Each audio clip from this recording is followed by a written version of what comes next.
ناظرین السلام علیکم۔ علم و حکمت کے ساتھ زبیر احمد حاضر خدمت ہے۔ آج ہم ربیع الاول کے حوالے سے ایک اسپیشل پروگرام کر رہے ہیں۔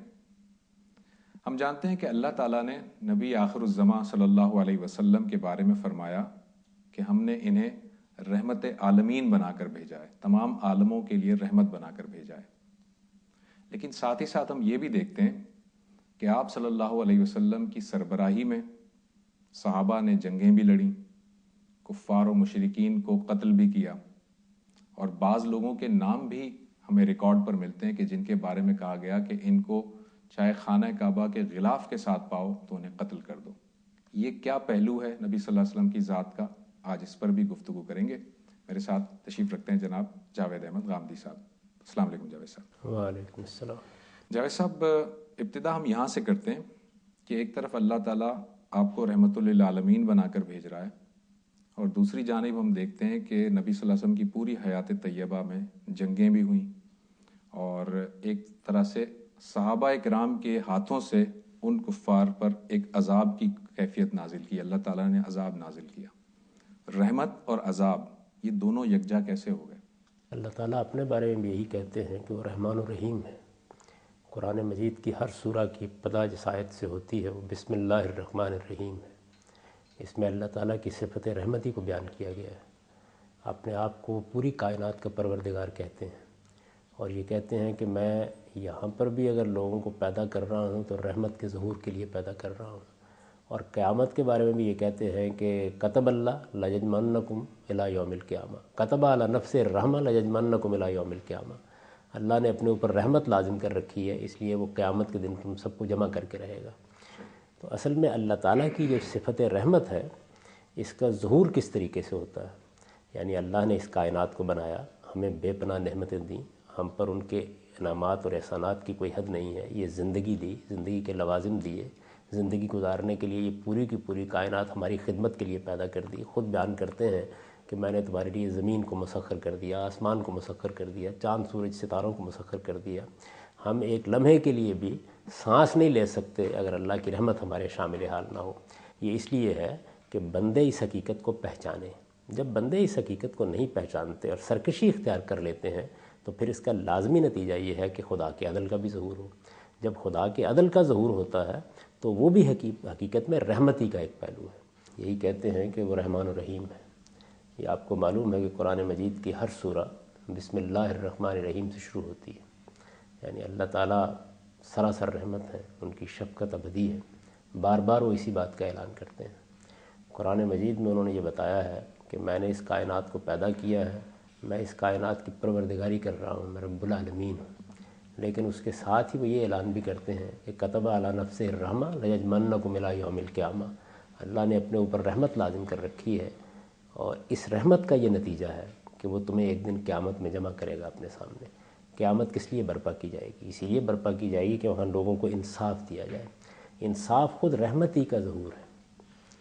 اس دنیا میں بھی اللہ تعالیٰ نے یہ اہتمام کیا ہے کہ آپ دیکھیے اس نے ہمیں بنایا، ہمیں بے پناہ نعمتیں دی، زندگی دی، زندگی کے لوازم دیے، یہ ابدی بشارت دی کہ میں تمہارے لیے ایک ایسی جنت آباد کر رہا ہوں جہاں لا خوف علیہم ولا ہم یحزنون، نہ ماضی کا کوئی پچھتاوا ہوگا، نہ مستقبل کا کوئی اندیشہ ہوگا۔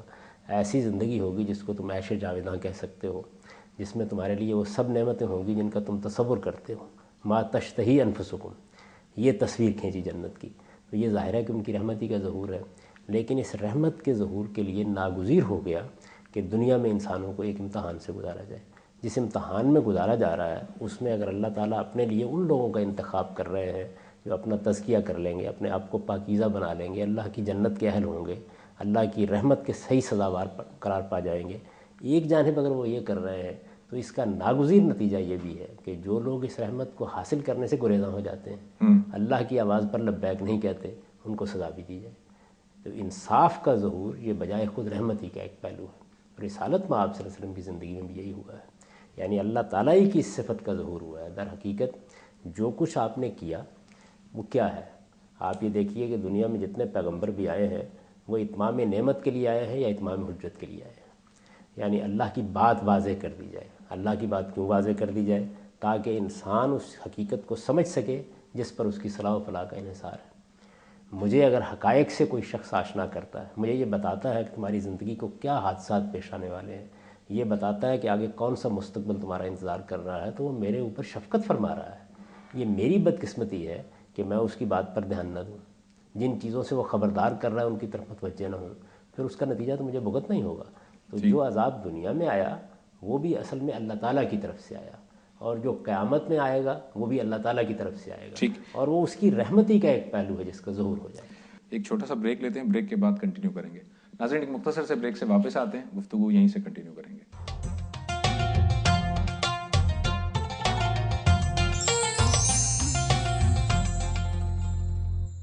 ویلکم بیک ناظرین۔ جاوید صاحب، آپ نے ابھی فرمایا رحمت ہی کا پہلو ہے۔ ہم یہ دیکھتے ہیں جب ہم قرآن کا اور سیرت کا مطالعہ کرتے ہیں تو جب کسی کے ساتھ حق تلفی ہوتی ہے تو اسے کہا جاتا ہے کہ ٹھیک ہے تم بدلہ لے سکتے ہو، لیکن اگر معاف کر دو تو بہتر ہے۔ تو اللہ تعالیٰ نے اپنے اوپر یہ معافی یا رحم والی جو صفت ہے اس کو غالب کیوں نہیں کر رکھا؟ اس میں عذاب ہی ہمیشہ کیوں ہوتا ہے؟ اللہ تعالیٰ معاف بھی تو کر سکتا ہے۔ اسی کا غلبہ ہے۔ دیکھیے بات یہ ہے کہ کتنی کوتاہیاں ہم کرتے ہیں، وہ کریم معاف کر دیتا ہے۔ کتنے گناہ ہم سے ہو جاتے ہیں، وہ یہ کہتا ہے کہ میری طرف لوٹ آؤ۔ اس بات کی بشارت دیتا ہے قرآن مجید میں کہ اب آ جاؤ، کل آ جاؤ، جب آؤ گے میرا دروازہ کھلا ہوا پاؤ گے۔ قرآن مجید اعلان کرتا ہے کہ اے میرے بندو، اگر تم نے اپنی جان پر ظلم ڈھایا ہے تو پھر کیا کرو؟ میری رحمت سے مایوس نہ ہو، لا تقنطوا من رحمت اللہ، میرے دامن رحمت میں پناہ لینے کے لیے میری طرف لوٹ آؤ۔ یہ اعلان کرتا ہے کہ جو لوگ بھی جذبات میں آ کر کسی بڑی برائی کا ارتکاب کر بیٹھتے ہیں، ثم یتوبون من قریب، پھر فوراً میری طرف لوٹ آتے ہیں، تو میں نے یہ لازم کر رکھا ہے کہ ان کی توبہ قبول کر لوں گا۔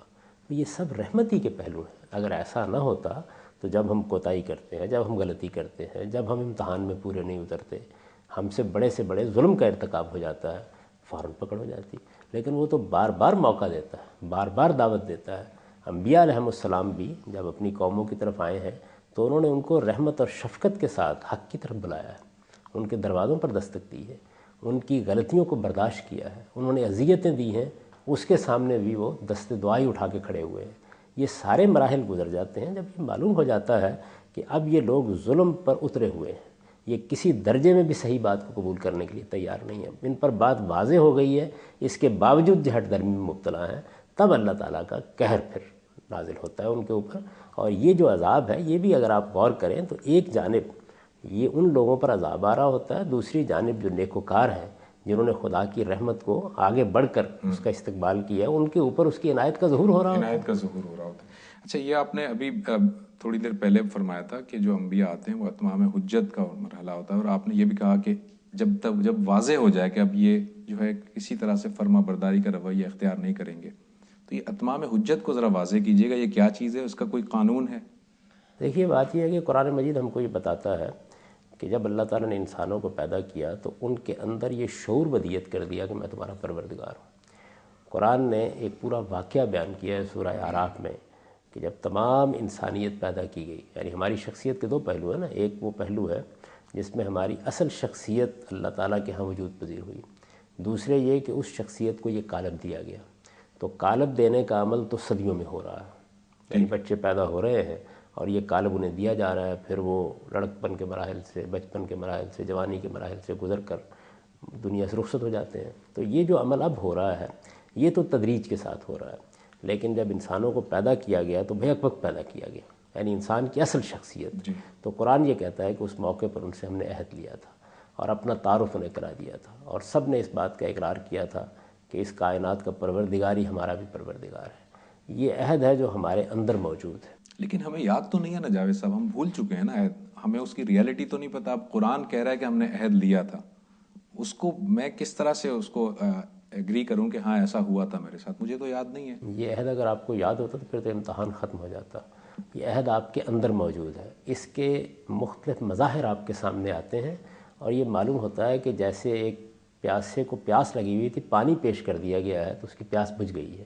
یہی معاملہ اس کا ہوتا ہے۔ اگر آپ غور کریں تو ہم اپنی ماں کے پیٹ سے پیدا ہوئے، ہمیں وہ وقت بھی یاد نہیں یاد ہے، ایسا تو نہیں ہے نا، لیکن جتنے شواہد گرد و پیش میں ہوتے ہیں وہ سب مل کے جب اس کو محکم کر دیتے ہیں تو ہم ماں کو بھی پہچانتے ہیں، ماں کے حقوق بھی پہچانتے ہیں اور ان کو ادا بھی کرتے ہیں۔ تو بالکل یہی صورت اس عہد کی بھی ہے۔ عہد ہمارے اندر ودیت ہے، گرد و پیش کی پوری کائنات اس کی گواہی دیتی ہے، اس کی شہادت دیتی ہے، پھر اور بہت سے شواہد ہمارے سامنے آتے ہیں، یہ سب مل کے اسی طرح اس کو محکم کر دیتے ہیں جس طرح ماں کے اعتراف کو، باپ کے اعتراف کو محکم کر دیتے ہیں، درا حالانکہ وہ واقعہ ہمیں یاد نہیں ہوتا، ٹھیک، ہم اس واقعے سے واقف نہیں، لیکن وہ ایک حقیقت ہے، حقیقت وہ پیش آیا ہے، ہم اس وقت زندہ تھے جب وہ پیش آیا ہے، ہم نے اپنی آنکھوں سے اس واقعے کو دیکھا ہے، لیکن اس وقت ہمارے شعور کی نوعیت وہ نہیں تھی کہ اب ہماری یاد میں اس کو باقی رکھا جا سکے۔ تو یہ بھی اسی طرح ہمارے اندر ودیت ہے، اگر بچے نے وہ وقت نہ دیکھا ہو، اس سے وہ نہ گزرا ہو، تو مامتا کے وہ جذبات پیدا ہی نہیں ہو سکتے۔ خدا کا شعور، خدا کی معرفت، خدا سے تعلق، خدا کی طرف بلایا جائے تو آپ کا لپکنا، یہ ہو نہیں سکتا اس کے بغیر جب وہ اندر ودیت نہ ہو۔ یہ دیکھیے انسان کے اندر جو کچھ ہوتا ہے، باہر سے جو چیز آتی ہے اگر اندر موجود ہو تو اس سے موافقت پیدا کرتی ہے اور ہم اس کو قبول کرتے ہیں، ورنہ قبول کرنے کے لیے آسانی سے تیار نہیں ہوتے۔ ٹھیک، ایک چھوٹا سا بریک لیتے ہیں ناظرین، بریک کے بعد گفتگو یہیں سے کنٹینیو کریں گے کہ جو وعدہ لیا گیا تھا اس کے بعد پھر کیا ہوا، بریک کے بعد۔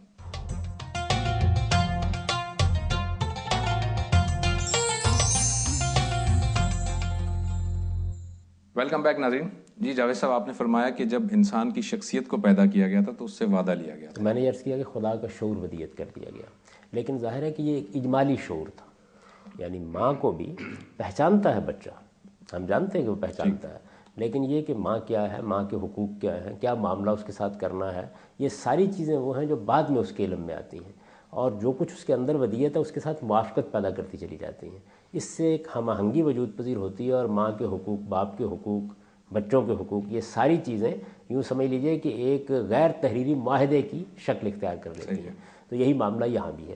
اسی طریقے سے اللہ تعالیٰ ایک دوسری بات یہ کہتے ہیں کہ خیر و شر کا شعور بھی میں نے تمہارے اندر ودیت کی ہے، یعنی جب میں نے اس نفس کا تصفیہ کیا، وَنَفْسٍ وَمَا سَوَّاهَا فَأَلْهَمَهَا فُجُورَهَا وَتَقْوَاهَا، جب میں نے اس کو نیک سک سے درست کر لیا تو اس کے اندر میں نے الہام کر دیا اس کا فجور بھی اور اس کا تقویٰ بھی، یعنی یہ جو اس میں نافرمانی پیدا ہوتی ہے اس کے دائیات بھی اس کو دے دیے، اور یہ جو خدا تعالیٰ کو جان کر پہچان کر یہ اس کی طرف لپکتا اور اس کے حدود کی پابندی کرتا ہے، یہ چیز بھی میں نے اس کے اندر ودیت کر دی۔ تو دونوں چیزیں موجود ہیں۔ خیر و شر کا یہی شعور ہے جو دنیا کے اندر خیر و شر کے معاملے میں ہمیں ایک واضح جگہ پر کھڑا کرتا ہے، اور اسی کے نتیجے میں جزا و سزا کے سارے تصورات پیدا ہوتے ہیں۔ تو یہ دونوں چیزیں اندر ہیں، اصل دین یہی ہے۔ اب دیکھیے نبی کیا کرتے ہیں، نبی آ کے ہمارے اس شعور کے معاملے میں وہی کرتے ہیں جو معاشرہ ماں اور باپ کے بارے میں کرتا ہے، یعنی سوسائٹی ہمیں بتاتی ہے، اس کی تائید کرتی ہے، جو واقعہ گزر چکا ہے اس کی یاد دہانی کراتی ہے، اگر ہم ادنا درجے میں بھی اس سے انحراف کریں تو فوراً اس پر متوجہ کرتی ہے، ہمارے گرد و پیش میں اس کے شواہد فراہم کرتی ہے۔ تو انبیاء علیہ السلام بھی در حقیقت وہ جو اندر دین ودیت ہے اس کی تذکیر کرتے ہیں، اس کی یاد دہانی کرتے ہیں۔ اسی وجہ سے قرآن مجید کو بھی تذکیر، ذکر، یاد دہانی ان الفاظ سے تعبیر کیا جاتا ہے۔ قرآن مجید کو ذکر کہا گیا ہے، اِنَّا نَحْنُ نَزَّلْنَا الذِّکْرَ وَإِنَّا لَهُ لَحَافِظُونَ۔ پیغمبر کو بھی ذکر کہا گیا ہے، تو ذکر کا مطلب ہے یاد دہانی کرانا، آپ کو یاد دلایا جاتا ہے کہ آپ کے اندر کیا چیز ودیت کر دی گئی ہے۔ یہ یاد دہانی بہت بڑی نعمت ہے، یہ اللہ کی غیر معمولی عنایت ہے۔ اس کی وجہ یہ ہے کہ وہ جو کچھ ہے وہ اجمال کے ساتھ ہے، اگر یہ یاد دہانی نہ ہو تو ہم اس کو فراموش کر بیٹھیں، ہم شاید اس کی طرف توجہ بھی نہ کریں، شاید اس کے تعینات کو پہچان بھی نہ سکیں۔ یہ جس اجمال کے ساتھ ہے اس کی تفصیلات پر ہماری نگاہ بھی نہ جائے۔ یہ تفصیلات ہیں جو پھر ان کی طرف سے آتی ہیں، تو وہ دو کام کرتے ہیں، یعنی ایک طرف سے حق کو اس درجے میں واضح کر دیتے ہیں جس کے نتیجے میں کسی کے پاس کوئی عذر پیش کرنے کے لیے باقی نہیں رہ جاتا، اس کو اتمام حجت کہا جاتا ہے۔ دوسری جانب جو کچھ ہمیں دیا گیا ہے اس کو اتنا واضح اور متعین کر دیتے ہیں کہ اس کی ادنا تفصیلات بھی ہمارے علم میں آ جاتی ہیں، اس کو اتمام نعمت کہا جاتا ہے۔ تو دونوں کام کرتے ہیں، یعنی جو نعمت ہمارے اندر موجود ہے اس نعمت کو بھی اتمام تک پہنچا دیتے ہیں، اس کو پورا کر دیتے ہیں۔ قرآن مجید یہی تعبیر اختیار کرتا ہے کہ وہ نعمت تو تمہارے اندر موجود ہے، اس کے تقاضے بھی تم جانتے ہو، لیکن وہ تقاضے کس درجے میں ہیں، وہ کیسے متعین ہوں گے، ان کے اطلاقات کیا ہوں گے، وہ تمہاری زندگی کے ساتھ متعلق ہو کر کن تفصیلات میں ڈھل جائیں گے، یہ اللہ کے پیغمبر آ کر تم کو بتاتے ہیں۔ یعنی دین اپنی حقیقت کے اعتبار سے اندر موجود ہے، لیکن اس نے اس اصل سے نکلنا ہے، پھوٹنا ہے، وہ ایک بیج کی طرح ہے، اس نے برگ و بار لانا ہے۔ تو پیغمبر آ کے کیا کرتے ہیں، اس بیج کو پانی دیتے ہیں، زمین فراہم کرتے ہیں، اس کی نشو و نما کا اہتمام کرتے ہیں، اور اگر ادھر ادھر کے جھاڑ جھنکار کہیں الجھنے کی کوشش کرتے ہیں تو ان کو صاف کرنے کی کوشش کرتے ہیں۔ ایک پورا عمل ہے جو ان کے ذریعے سے انجام پاتا ہے۔ یہ عمل جو ہے اس کے دو پہلو ہیں، یعنی ایک طرف جو لوگ نہیں مان رہے، ان کے اندر وہ چیز موجود ہے، وہ یاد دہانی سے فائدہ نہیں اٹھا رہے، ان کے اندر ایک حقیقت موجود ہے، اس کے ظہور کو تسلیم نہیں کر رہے، وہ اندر موجود ہے، اس کی تفصیلات سے ابا کر رہے ہیں، اندر موجود ہے لیکن اس کے مقابلے میں سرکشی اختیار کر رہے ہیں، اندر سے آواز آ رہی ہے لیکن اس کو سننے کے لیے تیار نہیں ہے۔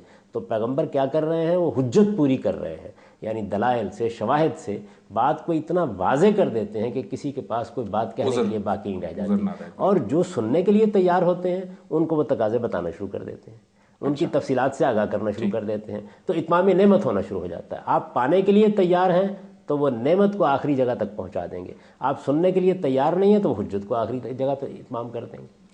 اچھا، تو یہ جو اتمام حجت کی آپ نے بات فرمائی، اس میں جو ہم ٹرم یوز کرتے ہیں، ایک رسول کی ٹرم یوز کرتے ہیں، ایک نبی کی ٹرم یوز کرتے ہیں، رسول اور نبی ان دونوں کے حوالے سے اتمام حجت کا قانون کوئی مختلف ہے؟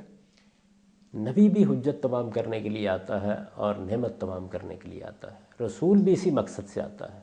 فرق صرف اتنا ہے کہ نبیوں کے ذریعے سے یہ پوری نہیں ہوتی، رسولوں کے ذریعے سے یہ پوری کر دی جاتی ہے۔ دیکھیے سب ایک ہی کام کر رہے ہیں، لیکن یہ کہ وہ اتمام کو پہنچ جائے، اس درجے تک پہنچ جائے کہ جس کے نتیجے میں کوئی بات کہنے کے لیے باقی نہ رہ جائے، ان کو بھیجا ہی اس لیے جاتا ہے، صرف اتنا فرق ہے۔ یعنی کام ایک ہی ہے، کام کی ابتدا کی اللہ کے پیغمبر آئے، انہوں نے آگے دین بتانا شروع کیا، نبی یہی کرتے ہیں، لوگوں کو توجہ دلانا شروع اچھا جاوید صاحب، میں چاہوں گا کہ اس بارے میں آپ تھوڑی سی وضاحت کیجیے گا مثال کے ذریعے سے۔ ایک چھوٹا سا بریک لیتے ہیں، بریک کے بعد کنٹینیو کریں گے۔ ناظرین ایک مختصر سے بریک سے واپس آتے ہیں، گفتگو یہیں سے کنٹینیو کریں گے۔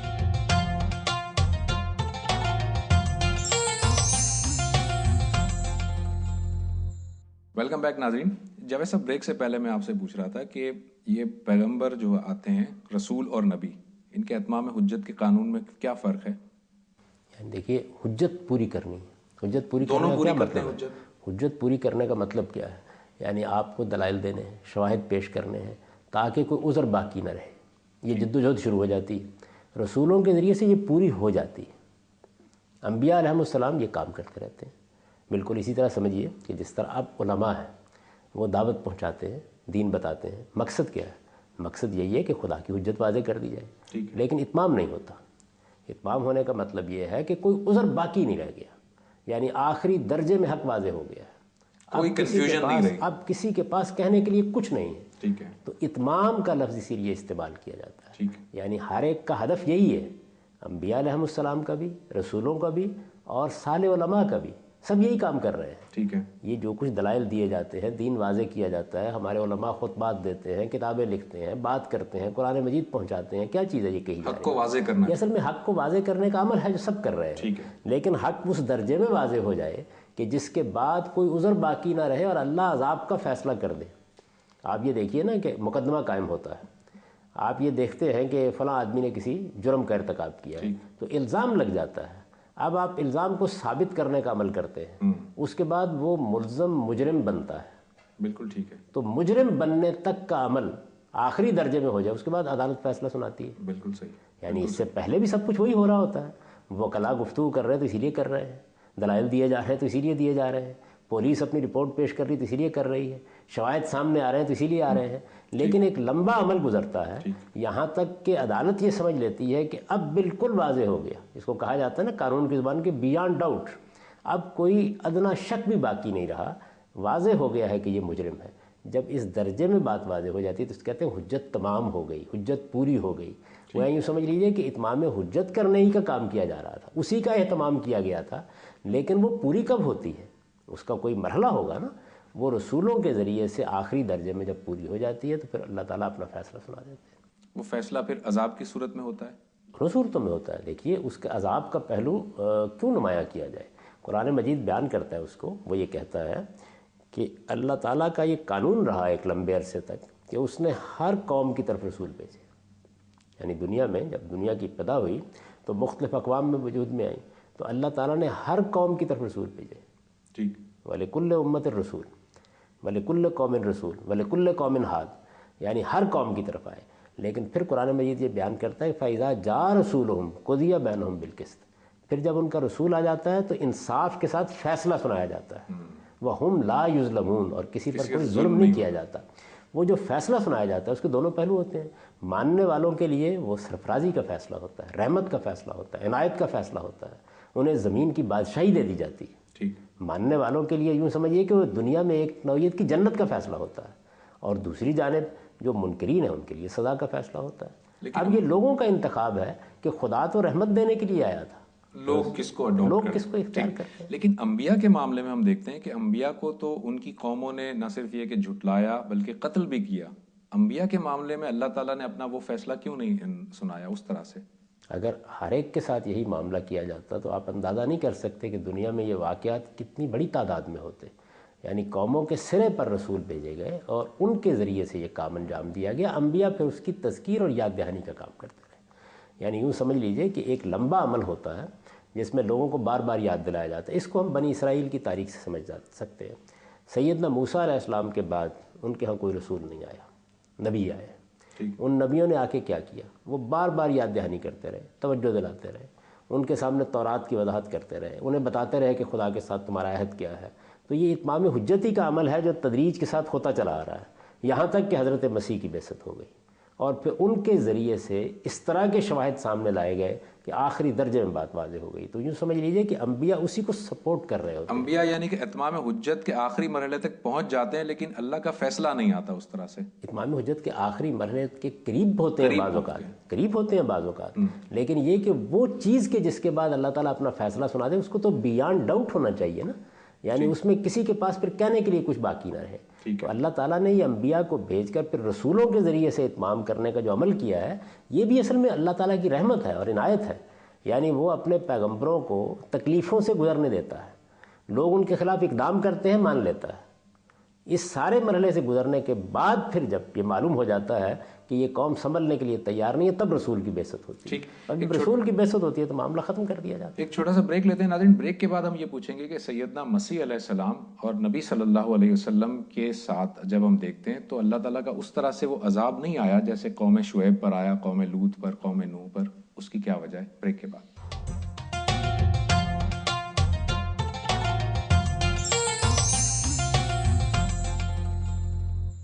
ویلکم بیک ناظرین.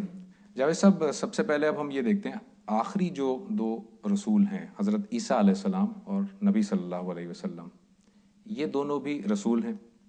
سیدنا مسیح علیہ السلام جب اتمام حجت کر دیتے ہیں تو اس طرح سے عذاب نہیں آیا ان کی قوم پر جیسے کہ قوم نوح پہ, قوم شعیب پر, قوم عاد پر اس طرح سے آیا. اس کی کیا وجہ تھی؟ یہ قیامت ہی ہے جس کے اصول کو یہاں بھی ملحوظ رکھا گیا ہے. اللہ تعالیٰ نے قرآن مجید میں یہ اصول واضح کر دیا ہے کہ وہ لوگ جو شرک کا ارتکاب کریں گے ان کے لیے معافی کی کوئی گنجائش نہیں ہے. لیکن شرک کے سوا ادنا درجے میں جتنے بھی جرائم ہیں ان میں اللہ تعالیٰ عفو و درگزر سے کام لے گا. تو یہی معاملہ ان قوموں کے ساتھ کیا گیا ہے. اگر لوگ مشرکین تھے یعنی انہوں نے جانتے بوجھتے شرک کو اختیار کر رکھا ہوا تھا, شرک کو دین کی حیثیت سے اپنا رکھا ہوا تھا اور شرک پر اصرار کیا ہے تو ان کو موت کی سزا دے دی گئی ہے. وہ آخری سزا ہے. اور اگر وہ اصلاً توحید کے ماننے والے ہیں لیکن حقائق کا انکار کرتے ہیں, شرک کا ارتکاب کرتے ہیں, ماننے کے لیے تیار نہیں ہوتے, اللہ تعالیٰ کی نافرمانی کرتے ہیں, تو ان کے ساتھ عفو و درگزر کا رویہ اختیار کیا جاتا ہے. یہ تو ایک اصولی بات ہے. عفو و درگزر کا جو رویہ اختیار کیا جاتا ہے تو اس میں صرف سزا کی نوعیت میں فرق واقع ہوتا ہے. چنانچہ دو میں سے ایک سزا ملتی ہے. اگر مشرکین ہیں تو موت کی سزا دے دی جاتی ہے جس طرح کہ قوم نوح کو دی گئی, قوم سمود کو دی گئی, قوم عاد کو دی گئی. اور اگر مشرکین نہیں اصلاً توحید کے ماننے والے ہیں تو پھر ان کو محکومی اور ذلت کی سزا دی جاتی ہے. یعنی سزا دونوں صورتوں میں دی جا رہی ہے. یہ ایسے ہی ہے جیسے آپ کے یہاں عدالت میں مقدمہ قائم ہوتا ہے تو آپ جرم کی نوعیت کے لحاظ سے سزا دیتے ہیں. کسی کو آپ یہ کہتے ہیں کہ اس کو پھانسی چڑھا دیا جائے گا, سلیب دے دی جائے گی, اور کسی کو کہتے ہیں کہ عمر قید دے دی جائے گی. تو عمر قید بھی کوئی معمولی سزا نہیں ہے. اصل میں قانون یہ ہے کہ سزا دینی ہے. تو سزا دیتے وقت حالات کی رعایت ملحوظ رکھی جائے گی. یہ قیامت میں بھی ہوگی, یہ دنیا میں جب عذاب آتا ہے تب بھی ہوتی ہے. قیامت میں بھی اصل میں عدالت لگنی ہے اور عدالت نے اپنا فیصلہ سنانا ہے. تو سب کے لیے ایک فیصلہ تو نہیں سنائے گی. اسی طریقے سے دنیا میں بھی چھوٹے پیمانے پر یہ خدا کی عدالت لگتی ہے. یعنی جب اس کا رسول آتا ہے تو اس کے ذریعے سے کیا ہوتا ہے, قضی بینہم بالقسط. وہی عدالت جو قیامت میں لگنی ہے چھوٹے پیمانے پر اس قوم کے لیے لگ جاتی ہے. اس میں بھی فیصلہ سناتے وقت اس کا لحاظ رکھا جاتا ہے کہ اگر تو مشرکین ہیں تو پھر آخری سزا, پھر ان کے لیے موت کی سزا ہوتی ہے. اور اگر مشرکین نہیں ہیں یعنی یہ ایک بڑا جرم ہے, خدا کے مقابلے میں بغاوت ہے, اگر یہ چیز نہیں ہے تو پھر ان کو محکومی اور ذلت کی سزا, جس کو قرآن نے ان لفظوں میں بیان کیا ہے کہ حتیٰ یؤت الجزیۃ عن ید وہم صاغرون. اہل کتاب کے بارے میں یہ بیان کیا ہے کہ اہل کتاب کے ساتھ یہ معاملہ کیا جائے گا کہ انہیں موت کی سزا نہیں دی جائے گی, یہ جزیہ دے کر محکوم ہو کر ذلت کے ساتھ تمہارے ہاں زندگی بسر کریں گے. یہ اس کے لیے تیار ہیں تو بچ جائیں گے, اگر یہ اس کے لیے تیار نہیں ہوں گے اور آگے سے مزاحمت کریں گے تو ان کے لیے بھی موت ہی کی سزا ہوگی. تو ایک تو اس اصولی بات کو سمجھ لیجئے کہ سزائیں دو ہیں جو اللہ تعالیٰ دیتا ہے، اور جب یہ سزائیں دی جاتی ہیں تو جرم کی نوعیت اور مجرم کے احوال کا لحاظ رکھا جاتا ہے، جس طرح عدالتوں کو بھی رکھنا چاہیے، جس طرح قیامت میں بھی رکھا جائے گا۔ دوسری چیز یہ سمجھ لیجئے کہ بنی اسرائیل کا معاملہ بالکل خاص ہے۔ بنی اسرائیل عام اقوام میں سے ایک قوم نہیں ہے، وہ قوم سمود بھی نہیں ہے، وہ قوم عاد بھی نہیں ہے، وہ قوم صالح بھی نہیں ہے، وہ یہ قوم نہیں ہے۔ وہ کون سی قوم ہے؟ وہ قوم ہے جو ذریت ابراہیم ہے۔ ان کو اللہ تعالیٰ نے ایک طرح سے نبوت کے منصب پر فائز کیا ہے، ان کا انتخاب کیا گیا ہے، ان کے معاملے میں ایک خصوصی قانون کار فرما ہے۔ سیدنا مسیح علیہ السلام کی بعثت ان کی طرف ہوئی تھی، تو ان کے اوپر یہ عذاب کس صورت میں آیا؟ یعنی ایک تو وہ توحید کے اصلاً ماننے والے ہیں، انبیاء کی کتابوں کو ماننے والے ہیں، اصلاً خدا اور آخرت کے منکر نہیں ہیں، تو ایک تو یہ پہلو موجود ہے۔ انہوں نے کبھی شرک کو دین کے طور پر اختیار نہیں کیا، شرک کیا ہے، یعنی اس میں مبتلا ضرور ہوئے ہیں، لیکن یہ نہیں کہ اس کو ماننے کے لیے تیار ہوں۔ یہاں تک کہ اس وقت بھی جو مسیحی ہیں وہ یہ ماننے کے لیے تیار نہیں ہے کہ ہم مشرک ہیں، وہ یہ کہتے ہیں کہ ہم توحیدی کے علمبردار ہیں۔ تو ایک تو ان کی یہ نوعیت ہے۔ دوسرے یہ کہ بنی اسرائیل کی حیثیت سے ان کے لیے خاص قانون ہے، وہ آپ پوچھیں گے تو میں اس کی وضاحت بھی کر دوں گا۔ اس قانون کے مطابق اللہ تعالیٰ نے ان کو سزا دی، اور وہ سزا کیا ہے؟ وہ سزا یہ ہے کہ حضرت مسیح کے منکرین کا ہمیشہ کے لیے مغلوب ہونے کا فیصلہ کر دیا گیا ہے، یعنی جو ان کے ماننے والے ہیں ان کا غلبہ قائم ہوگا۔ اس کو بیان کیا قرآن مجید میں، جاعل الذین اتبعوک فوق الذین کفروا الی یوم القیامہ۔ حضرت مسیح کو خطاب کر کے یہ کہا ہے، یعنی باقی قوم جن کا آپ نے حوالہ دیا ہے وہ تو تاریخ کا حصہ ہے، ہم ان کے عذاب و ثواب کو دیکھ نہیں سکتے، صرف تاریخ میں پڑھ سکتے ہیں، یہ تو ہماری آنکھوں کے سامنے ہے۔ یعنی قرآن مجید اعلان کر رہا ہے کہ جس دن مسیح کو ہم نے اٹھایا تو ہم نے یہ کہا کہ انی متوفی کا ورافع کا الیہ و مطہر کا من الذین کفروا وجاعل الذین اتبعوک فوق الذین کفروا الی یوم القیامہ، یعنی ہم تمہاری روح قبض کریں گے اور تمہیں اپنی طرف اٹھا لیں گے اور ان منکروں سے تمہیں بالکل الگ کر کے لے جائیں گے، اور قیامت تک کے لیے تیرے ماننے والوں کو ان پر غلبہ عطا فرما دیں گے۔ لیکن جاوید صاحب، حقیقت میں ہم دیکھتے ہیں جب آج دنیا پہ نظر ڈالتے ہیں تو پس پردہ دیکھا جائے تو اس پہ غلبہ جو ہے وہ عیسائیوں کا تو نہیں ہے، یہودیوں کا ہی غلبہ ہمیں نظر آتا ہے۔ عیسائیوں کا غلبہ اس وقت دنیا کے اندر جو مسیحیت ہے وہ حکومت کر رہی ہے۔ کیا یہ بات نہیں مانی جاتی کہ اس کو سارا مسیحیوں کو بھی جو چلایا جا رہا ہے وہ پیچھے سے جیوز ہی چلا؟ ایسے ہی جیسے میرے گھر کا چوکی دار بھی بعض اوقات میرے معاملات میں دخیل ہو جاتا ہے، میں جب چاہوں گردن ناپ سکتا ہوں، غلبہ تو میرا ہی قائم ہوتا ہے۔ اس وجہ سے اس وقت دنیا کے اندر سپر پاورز ہیں، مسیحیوں کو کوئی معمولی حیثیت حاصل نہیں ہے، پوری دنیا پر ان کا غلبہ قائم ہے۔ اس وقت ان کا غلبہ ہم پر بھی قائم ہو گیا ہے، بنی اسماعیل پر بھی قائم ہو چکا ہوا ہے، لیکن یہود کا جہاں تک تعلق ہے وہ تو آپ ان کی تاریخ پڑھیے، بڑی درد انگیز تاریخ ہے۔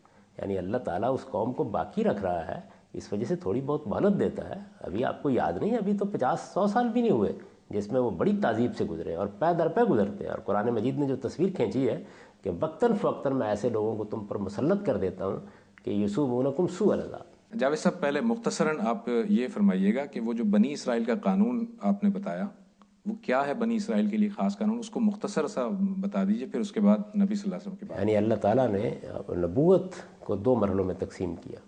ایک وہ مرحلہ تھا جس میں انفرادی طور پر شخصیات کا انتخاب کر کے ان کو اللہ تعالیٰ نے نبوت دی، رسالت دی، جس طرح کہ میں اس سے پہلے بھی عرض کر چکا ہوں کہ ہر قوم میں رسول بھیجا گیا اور رسول کے ذریعے سے ان پر حجت تمام کی گئی اور پھر ان کا فیصلہ سنا دیا گیا۔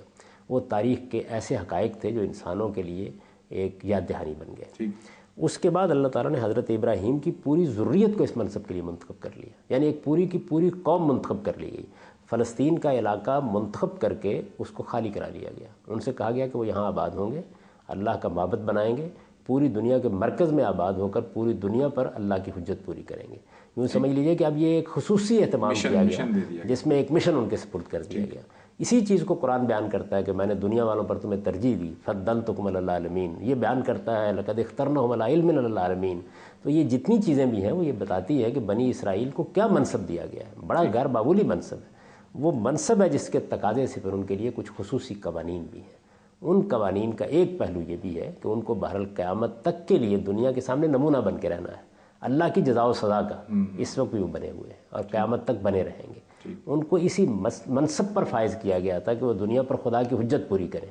خدا کی حجت ان کو پوری کرنی تھی خدا کی شریعت کا علمبردار بن کر اور خدا کے دین کا علمبردار بن کر۔ اب وہ دوسرے پہلو سے یہ حجت پوری کر رہے ہیں کہ خدا کے عذاب کا نمونہ بنے ہوئے۔ نبی صلی اللہ علیہ وسلم کی قوم کے ساتھ بھی کیا یہی معاملہ ہوا؟ کیونکہ نبی صلی اللہ علیہ وسلم نے بھی اتمام حجت کر دیا اپنی قوم کے سامنے، اور مشرکین مکہ ایسے بھی تھے جو نہیں ایمان لائے، اس پہ کس طرح کا عذاب آیا؟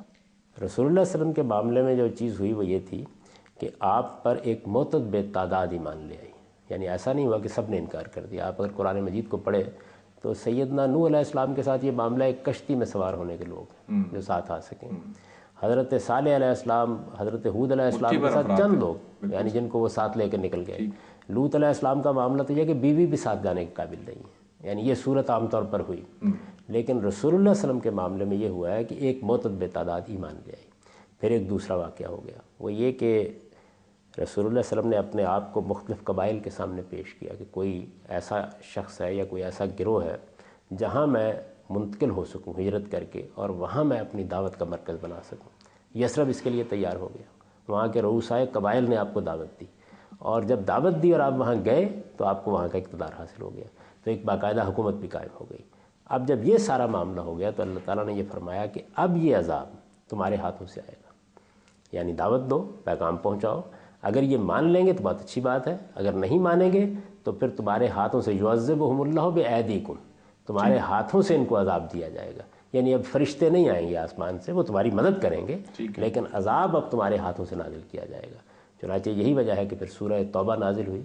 اور آپ کے علم میں ہے کہ سورہ توبہ قرآن مجید کی واحد سورہ ہے جس پر بسم اللہ الرحمن الرحیم نہیں لکھی جاتی. یہ عذاب کی سورہ ہے. بالکل ٹھیک. اور آپ رحمت اور عذاب کا یہی تقابل بھی دیکھ سکتے ہیں کہ 114 صورتیں ہیں، وہ سب کی سب اسی اعلان سے شروع ہو رہے ہیں کہ اللہ سراسر رحمت ہے، اس کی شفقت ابدی ہے. لیکن ایک سورہ پھر ایسی ہے کہ جب لوگ ماننے کے لیے تیار نہیں ہوئے، رحمت کو قبول کرنے کے لیے تیار نہیں ہوئے، یعنی ایک رحمت للعالمین پوری دنیا کے لیے رحمت بنا کر پیغمبر مبعوث کیا گیا لیکن انہوں نے اس کی قدر نہیں پہچانی. تب اللہ تعالیٰ کی طرف سے تازیانہ برسا دیا گیا اور وہ سورہ توبہ میں برسایا گیا. اس میں پھر یہ اعلان کر دیا گیا کہ ان کو یہ مہلت دی جا رہی ہے. پہلے 4 مہینے کی مہلت دی گئی.